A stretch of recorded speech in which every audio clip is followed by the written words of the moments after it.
প্রিয় দর্শক, আসসালামু আলাইকুম। সবাইকে স্বাগত জানাচ্ছি ইনসেপ্টা স্বাস্থ্য সমাচার অনুষ্ঠানে। এই অনুষ্ঠানটি আয়োজন করেছে দি chest and heart association of Bangladesh. প্রিয় দর্শক, আজ 1 মে, মেহনতি মানুষের মুক্তির দিন। আর 3 দিন পরই বিশ্ব অ্যাজমা দিবস। তো আমরা আজ আমাদের স্টুডিওতে অ্যাজমা নিয়ে কথা বলবো। অ্যাজমা রোগ কী এবং অ্যাজমা রোগের প্রতিকারসমূহ নিয়ে, এবং এই বিষয়ে আলোচনা করতে আমাদের স্টুডিওতে উপস্থিত হয়েছেন জাতীয় বক্ষব্যাধি ইনস্টিটিউট ও হাসপাতালের সম্মানিত পরিচালক ডাক্তার গোলাম সারওয়ার লিয়াকত হোসেন ভূঁইয়া বিদ্যুৎ স্যার।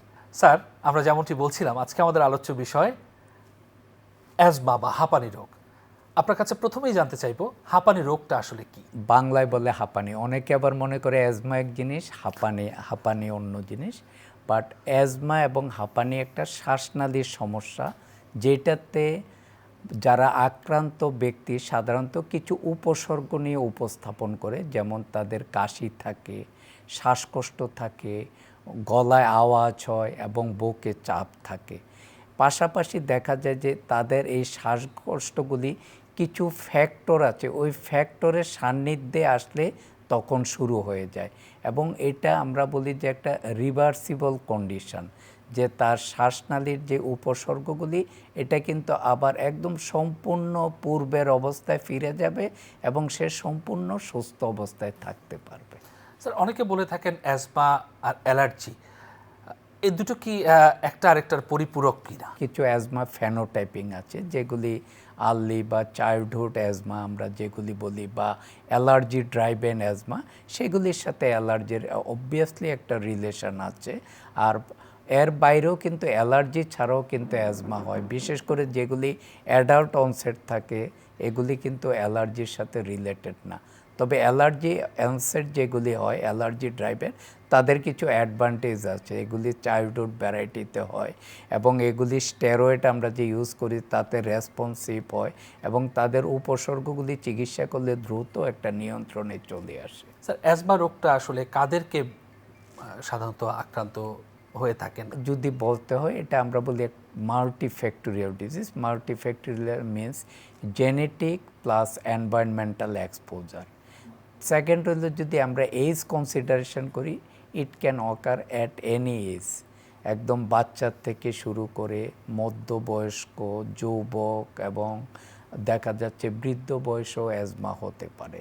তো সুতরাং যাদের জিনে সেটা থাকবে, বিশেষ করে আমরা একটা বলি যে অ্যাটোপিক যারা ইমিউনোগ্লোবুলিন মানে জন্মগতভাবে বেশি থাকে, তাদের দেখা যায় জেনেটিক প্রিডিসপোজিশনটা বেশি থাকে। ট্রিগার ফ্যাক্টর, তো অ্যাজমা ট্রিগার ফ্যাক্টর বলতে আমরা কি বুঝি এবং কি কি ট্রিগারগুলো রয়েছে? ট্রিগার ফ্যাক্টর মিনস হলো যে আমাদের যে এয়ারওয়ে আছে এটার হাইপার রিঅ্যাক্টিভিটি।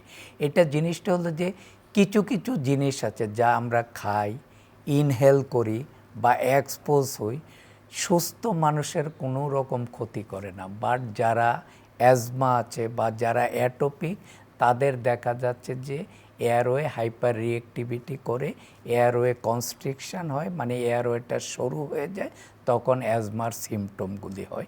এটাকে বলে যে এয়ারওয়ে হাইপার রিঅ্যাক্টিভিটি বা ট্রিগার অতি সংবেদনশীলতা হয়ে যায় আর কি। এবং এর মধ্যে কিছু ট্রিগার ফ্যাক্টর আছে যেগুলি known, but it can occur at anythings. But নোনগুলির মধ্যে আমরা বলি যে অ্যালার্জেন এবং নন অ্যালার্জেন, এগুলি ভাগ করে নেই। অ্যালার্জেন যেগুলি আমাদের বাসা বাড়িতে, বিশেষ করে আমরা বলি যে যারা বাসায় কার্পেট ইউজ করে, কার্পেটের মধ্যে জীবাণু থাকে, এটা মাইট বলে আর কি। মাইট এগুলি খুব মানে ডেঞ্জারাস। তারপরেও বাসার মধ্যে হাউস হোল্ড কিছু জিনিস আছে, বাসার মধ্যে যাদের তেলা পোকা থাকে। তারপরে নন অ্যালার্জেন যারা স্প্রে, মশার কয়েল ইউজ করে, তাদের হওয়া সম্ভব। তারপরে পুরানো কাপড়, পুরানো বইপত্রের উপর যে ময়লা থাকে, তারপরে বাসার যে ধুলাবালি, বিশেষ করে জানালার পর্দায়, বিছনার চাদরের পর্দায় এগুলি। তারপরে বাইরে যদি চিন্তা করো, ফুলের রেণু থাকে, তারপরে ঘাসের মধ্যে থাকে, এগুলির মধ্যে থাকে। এছাড়াও কিছু আদার্স ফ্যাক্টরও আছে, যেমন স্মোকিংয়ে হয়, এক্সারসাইজ রিলেটেড কিছু হয়, এনভায়রনমেন্টাল চেঞ্জ, আমরা বলি যে যেটা সিজনাল অ্যাজমা, দেখা যাচ্ছে যখন গরম থেকে শীত বা শীত থেকে গরম আসে, যে টেম্পারেচারের যে চেঞ্জ হয়, এটা তো দেখা যাচ্ছে যে এয়ারওয়েতে ইনফ্লুয়েন্স করে অ্যাজমার অ্যাটাক হয়। রোগী এসে বলল যে আমার অ্যাজমা, আসলে কি ওনার অ্যাজমা আছে কিনা কিভাবে বুঝবেন? শ্বাসকষ্টকে মনে করে অ্যাজমা। তো আমরা যারা চিকিৎসক, বিশেষ করে আমি মনে করি যে প্রথমে মাথায় রাখি শ্বাসকষ্ট মানে অ্যাজমা না, তাহলে তার অনেকগুলি রোগ থেকে তাকে ডায়াগনোসিস থেকে কিন্তু সে মানে তখন হয় না। যদি আমি ব্রড সেন্সে চিন্তা করি যে তার অনেক ডিফারেন্সিয়াল আছে, তখন তার সঠিক রোগটা ধরা পড়ে। তাদের মধ্যে 1-2% দেখা যাচ্ছে যে কার্ডিয়াক ডিজিজে সাফার করে। তো সুতরাং আমরা পেশেন্ট যদি বলে শ্বাসকষ্ট বা অ্যাজমা, এটা আমরা ইভ্যালুয়েট করব, তার ডায়াগনোসিস কনফার্ম করে তখন আমরা ট্রিটমেন্টে যাব। সেই ক্ষেত্রে পেশেন্ট উইল বেনিফিট। কি কি লক্ষণ হলে একজন রোগী ওনার চিন্তা করতে হবে যে না এটা অ্যাজমা হতে পারে এবং চিকিৎসকের শরণাপন্ন হতে হবে? অ্যাজমা একটা বললাম যে বয়সের ক্ষেত্রে যে কোনো বয়সে হতে পারে। সেকেন্ড যেটা আমরা বলি যে কার্ডিনাল সিমটম, অ্যাজমার 4টা কার্ডিনাল সিমটম আছে: কাশি, শ্বাসকষ্ট, বুকে আওয়াজ এবং বুকে চাপ। থার্ড হলো এই সিমটমগুলি ট্রিগার ফ্যাক্টর দ্বারা ইনফ্লুয়েন্স হবে, তার কোনো সিমটম নাই, বা ট্রিগার ফ্যাক্টর এক্সপোজার হলে হবে। এবং আরেকটা জিনিস হলো যে তার কিছু কনকমিটেন্ট কন্ডিশন থাকে এগুলির সাথে, যেমন allergic rhinitis, allergic conjunctivitis. Allergic rhinitis মানে নাক দিয়ে পানি পড়া, হাঁচি হওয়া, নাক বন্ধ হওয়া, এবং তাদের অ্যাটোপিক ডার্মাটাইটিস, ওরা বলে এসে একজিমা হয়েছে। এগুলি কিন্তু অ্যাজমা রোগের সাথে সম্পৃক্ত থাকে। এবং তাদের একটা সিমটম ফ্রি ইন্টারভেল বলি আমরা। ধরেন একবার সে বলল যে আমার 10 বছর আগে হয়েছে, মাঝখানে হয় নাই, তো অ্যাজমা হলে তো এতদিন হতো। বাট এটা কিন্তু অ্যাজমার একটা গুরুত্বপূর্ণ ক্রাইটেরিয়াতে তাদের সিমটম ফ্রি ইন্টারভেল থাকে। আরেকটা জিনিস চিন্তা করবেন যে সবাই এসে দেখা যায় বলে যে আমার একটা ঠান্ডা লেগেছে, ঠান্ডাটা সারছে না। এই যখনই বলবেন যে ঠান্ডাটা সারছে না, তখনই আপনি সার্চ করবেন তার অ্যাজমা আছে কি না। এবং আমরা যেটা মেইনলি চিন্তা করি, যদি সিমটমের সাথে আমরা হুইজ, যেটা শব্দ, যেটা এয়ারওয়ে নেরোয়িংয়ের জন্য শ্বাসনালীর যে আমাদের যে শ্বাসনালীর পাশে যে মাসেলগুলি আছে, মাসেলগুলি যখন টাইট হয়ে আমাদের শ্বাসনালীটাকে চিকন করে দেয়, তখনই কিন্তু একটা বাঁশির মতো শব্দ হয়। এবং যদি শ্বাসকষ্টের সাথে বাঁশির মতো শব্দ হয়, আমরা ধরে নিই যে তার অ্যাজমা হওয়ার সম্ভাবনাই বেশি। উনি কি কি ইনভেস্টিগেশন মূলত উনি করবেন? আমি যে কথাগুলি বললাম তার যদি এই হিস্ট্রির মধ্যে এই জিনিসগুলি থাকে, পাশাপাশি আমরা সব রোগীর চেস্টের সিমটম তো এগুলি থাকে, আমরা একটা চেস্ট এক্সরে করে নিই, পাশাপাশি কিছু আছে কিনা দেখার জন্য। যেমন অ্যাজমার সাথে নিউমোনিয়া থাকে, বা অনেক সময় ফুসফুসে পানি বা কলাপস, এগুলির কারণেও দেখা যাচ্ছে ব্রেথলেসনেস হচ্ছে। এগুলি করার জন্য, এক্সক্লুড করার জন্য আমরা একটা ব্লাডের পরীক্ষা করি। ব্লাডের পরীক্ষাতে দেখা যায় যে ইউসোনোফিল কাউন্টটা হাই থাকে, অথবা আমরা টোটাল ইউসোনোফিল কাউন্টও দেখতে পারি। তারপরে একটা ইমিউনোগ্লোবিন সেরাম আইজি, যেটা এটা করি। মোস্ট ইম্পর্টেন্টলি আমরা যেটা স্পাইরোমেট্রি করি, স্পাইরোমেট্রি উইথ রিভার্সিবিলিটি আমরা বলি আর কি, যে ওষুধ মানে ব্রঙ্কোডাইলেটর, যে আমরা সালবিউটামল যেগুলি ইউজ করি আর কি, এই টাইপের, এগুলি ইউজ করার 20 মিনিটস পরে আমরা করি। একটা হলো যে ওষুধ ইউজের আগে, একটা ওষুধের করে। যদি আমরা বলি যে একটা প্যারামিটার আছে ওইখানে FeV1, এটা যদি 12% অ্যান্ড 200 ml চেঞ্জ হয় দুইটার মধ্যে, যে প্রিভিয়াস এবং আফটার মেডিকেশন, তখন আমরা বলি যে রিভার্সিবিলিটি মানে পজিটিভ, অথবা ব্রঙ্কোডাইলেটর রেসপন্সিভনেস পজিটিভ। তখন আমরা তাকে মানে লেবেল করি যে তার অ্যাজমা আছে। স্যার, অনেক সময় রোগীরা জানতে চান যে আমার তো অ্যাজমা আছে, আমি কি খাবার খাবো, কি খাবার খাবো না, কি করব কি করব না, এই ব্যাপারে পার্টিকুলার আপনার কোনো পরামর্শ আছে? অ্যাজমার যেগুলি ট্রিগার ফ্যাক্টর, এর মধ্যে একটা ফুড হ্যাবিট আছে, তবে ফুড হ্যাবিটের এফেক্ট ইনফ্লুয়েন্সটা লিয়েস্ট বাট ডেঞ্জারাস। ফুডগুলির মধ্যে আমরা যেগুলি কমন বলি, যে গরুর দুধ, গরুর মাংস, চিংড়ি মাছ, ইলিশ মাছ, পুঁই শাক, হাঁসের ডিম, এগুলিতে মানে দেখা যাচ্ছে যে মানে অ্যালার্জেন রিয়াকশানটা বেশি হয়। তো যারা অ্যাজমা, আমরা যেটা বলি যে এটা ইন্ডিভিজুয়ালাইজড, কারোর আপনার গরুর মাংস হচ্ছে, আমার হচ্ছে না। তো যার যেটাতে হয় সেটা আইডেন্টিফাই করে যদি সে বুঝতে পারে, এই জিনিসটা অ্যাভয়েড করা। কারণ ফুড অ্যালার্জেন হলে এটা তার একটা মানে সিভিয়ার ফর্মের রূপ নিয়ে নেবে, এবং তাৎক্ষণিকভাবে যদি মেজারমেন্ট না নেওয়া যায় তাইলে দেখা যাবে যে ইভেন ফ্যাটালিটিও হতে পারে। ইনহেলার কি অ্যাজমার একদম প্রাথমিক চিকিৎসা না একদম শেষ চিকিৎসা? এটা রোগীরা কিন্তু অনেক সময় জানতে চায়। হ্যাঁ, অনেকে মানে ইনহেলার দিলে অনেকে মনে করে ইভেন ওই ডাক্তারের কাছেও আসে না।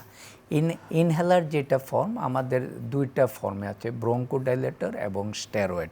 স্টেরয়েড যেগুলি অ্যাজমার ট্রিটমেন্ট হলো ড্রাগ স্টেরয়েড।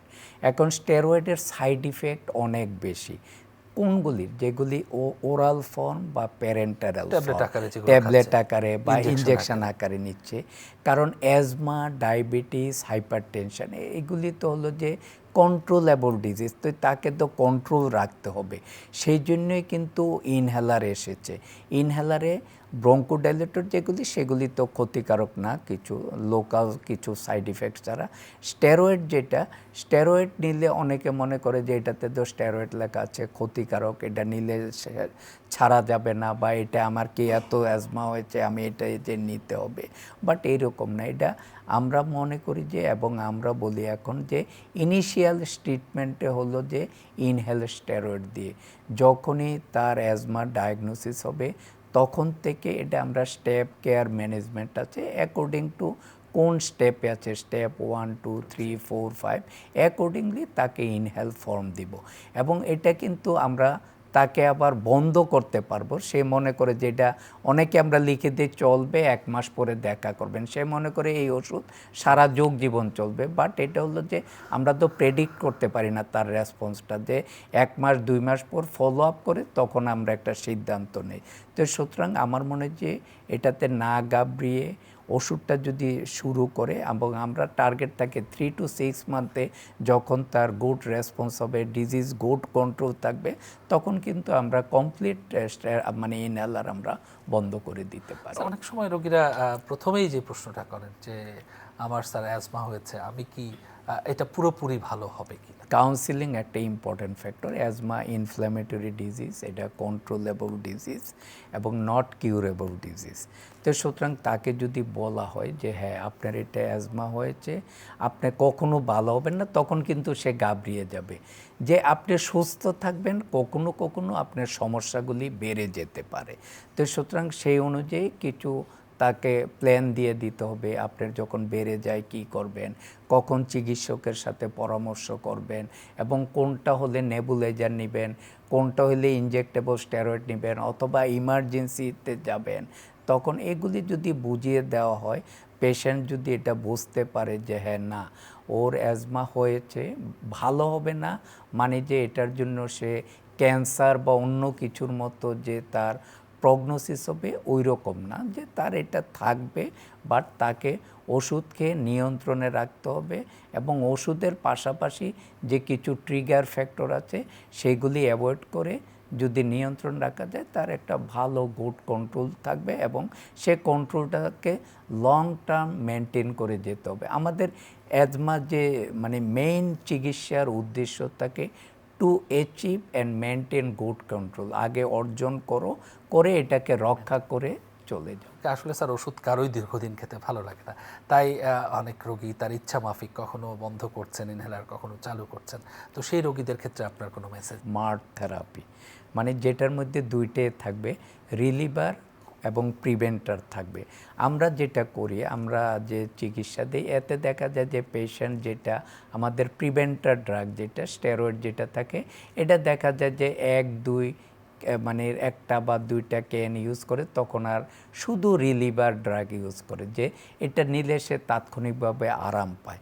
তো রিলিভার ড্রাগ ইউজ করলে একটা ডিসঅ্যাডভান্টেজ হলো যে তার দেখা যাবে যে ডিজিজ কন্ট্রোল হচ্ছে না, তার রিলিফ হচ্ছে, এবং আরেকটা দেখা যাচ্ছে যে এয়ারওয়ের যে একটা টোন আছে, প্রোটেক্টিভ যে টোন, সেটাও কিন্তু লস হয়ে যাচ্ছে, এবং তাদের কিন্তু ফ্যাটাল এক্সাজারবেশনের সম্ভাবনা থাকে। সেই জন্যই কিন্তু এটা মডিফিকেশন করে ব্রঙ্কোডাইলেটর প্লাস স্টেরয়েডের কম্বিনেশন নিয়ে হয়েছে শর্ট অ্যাক্টিং, যেটা নিলে সে তাৎক্ষণিকভাবে তার রিলিভও হবে, তারপরে তার প্রিভেন্টার হিসেবেও থাকবে। এখন আমরা স্টেপ কেয়ার ম্যানেজমেন্টের কিছু জায়গায় আছে, যদি আমরা 1-2-তে থাকে তখন আমরা অকেশনাল, যখন তার সিমটম হয় তখন আমরা নিতে বলি। আদারওয়াইজ আমরা বলি যে একটা রেগুলার বেসিসে 3 to 6 মান্থ নিয়ে যখন ডিজিজ কন্ট্রোল হবে তখন তার ডোজ রিডাকশন করে আলটিমেটলি আমরা বন্ধ করে দিই। আমরা দেখে থাকি যে অনেক ঠান্ডা অ্যালার্জি বা অ্যাজমা রোগী হয়তো আনডায়াগনোসড, তারা দীর্ঘদিন ধরে বলছেন যে মন্টিলুকাস্ট এটা আমি খেয়ে যাচ্ছি এবং আমি ভালো আছি। এটা কতটুকু সমীচীন যে আমরা অ্যাজমা আছে, আমি মন্টিলুকাস্ট খেয়ে যাচ্ছি, বা মন্টিলুকাস্ট কি আদৌ অ্যাজমার কোনো মূল ওষুধ কিনা? মন্টিলুকাস্টের এখন কিন্তু এফডিও কিছু ওয়ার্নিং এসেছে, বিশেষ করে মন্টিলুকাস্টের ক্ষেত্রে তাদের দেখা যায় নিউরোসাইকিয়াট্রিক ডিসঅর্ডার এবং দেখা যাচ্ছে ইভেন সুইসাইডাল টেন্ডেন্সিও কিন্তু ডেভেলপ করে, কিছু কিছু ক্ষেত্রে এটা প্রমাণিত হয়েছে। সেই ক্ষেত্রে যেটা আমরা বলবো যে অ্যাডেটিভ অ্যাড অন, যে ওইটাতে রেসপন্স করে না, তখন সেকেন্ড ওর থার্ড লাইন হিসেবে আমরা অ্যাড করতে পারি তার ডিজিজটা কন্ট্রোলের জন্য।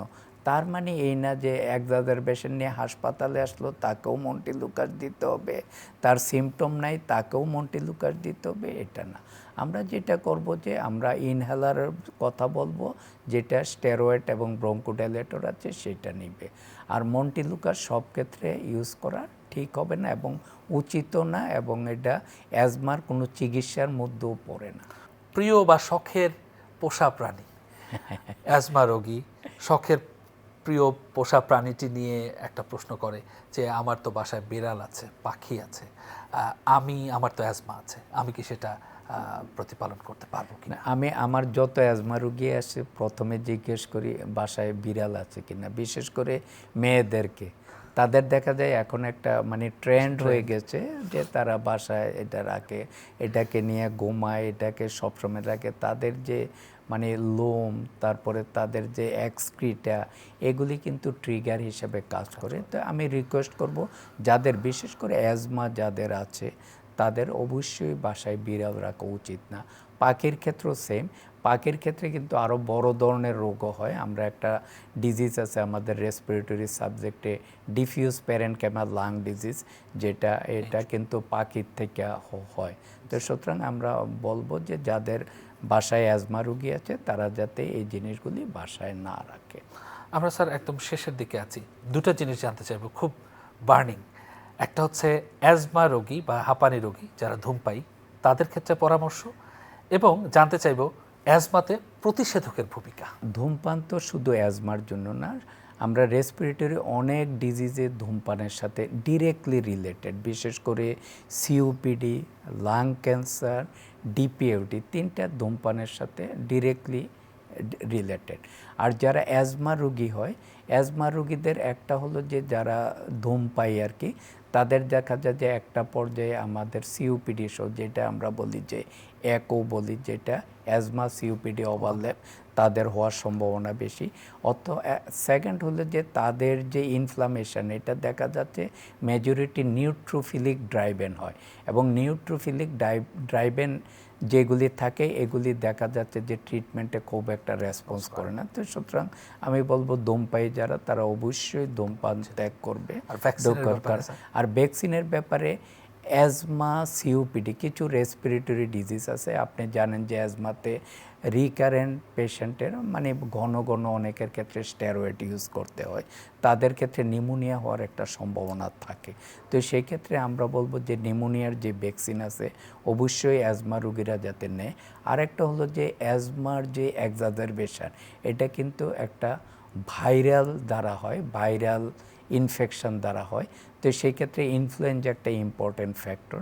সেই ক্ষেত্রে যদি ইনফ্লুয়েঞ্জা ভ্যাকসিন নেয় তাইলে সেই ক্ষেত্রে অ্যাটাক যেগুলি হবে এগুলি মাইল্ড অথবা মডারেট সিভিয়ার অ্যাটাক হওয়ার সম্ভাবনা কম থাকে। তাইলে সেই ক্ষেত্রে যারা অ্যাজমা, সিওপিডিয়া আর অ্যাজমা আছে তাদের অবশ্যই ইনফ্লুয়েঞ্জা এবং নিউমোকক্কাল ভ্যাকসিন নেওয়া উচিত। স্যার আপনাকে অসংখ্য ধন্যবাদ আমাদের এই অনুষ্ঠানে আসার জন্য।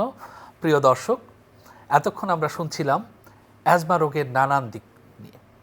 আমরা শুনছিলাম অ্যাজমা একটি অ্যালার্জিজনিত রোগ, এটি বংশ পরম্পরায় আমরা অর্জন করি এবং এই রোগটা থেকে কিভাবে আমরা প্রতিকার পেতে পারি। তবে এই রোগ সম্পূর্ণ নিরাময়যোগ্য না হলেও সম্পূর্ণ নিয়ন্ত্রণযোগ্য। আমরা যদি সঠিক নিয়মে পরিচালিত হই এবং নিয়মগুলো মেনে চলি, ট্রিগার ফ্যাক্টরগুলো এড়িয়ে চলি, তাহলে কিন্তু আমরা অ্যাজমার লক্ষণগুলো মুক্ত থাকতে পারবো এবং সুস্থ স্বাভাবিক জীবনযাপন করতে পারবো। প্রিয় দর্শক, আগামী 5ই মে বিশ্ব অ্যাজমা দিবস। সব অ্যাজমা রোগী এবং সবাইকে আবারও শুভেচ্ছা জানিয়ে আজকের অনুষ্ঠান এ পর্যন্তই। আগামী অনুষ্ঠান দেখার আমন্ত্রণ রইল। সবাই ভালো থাকবেন, নিরাপদে থাকবেন, এই কামনা জানিয়ে আল্লাহ হাফেজ।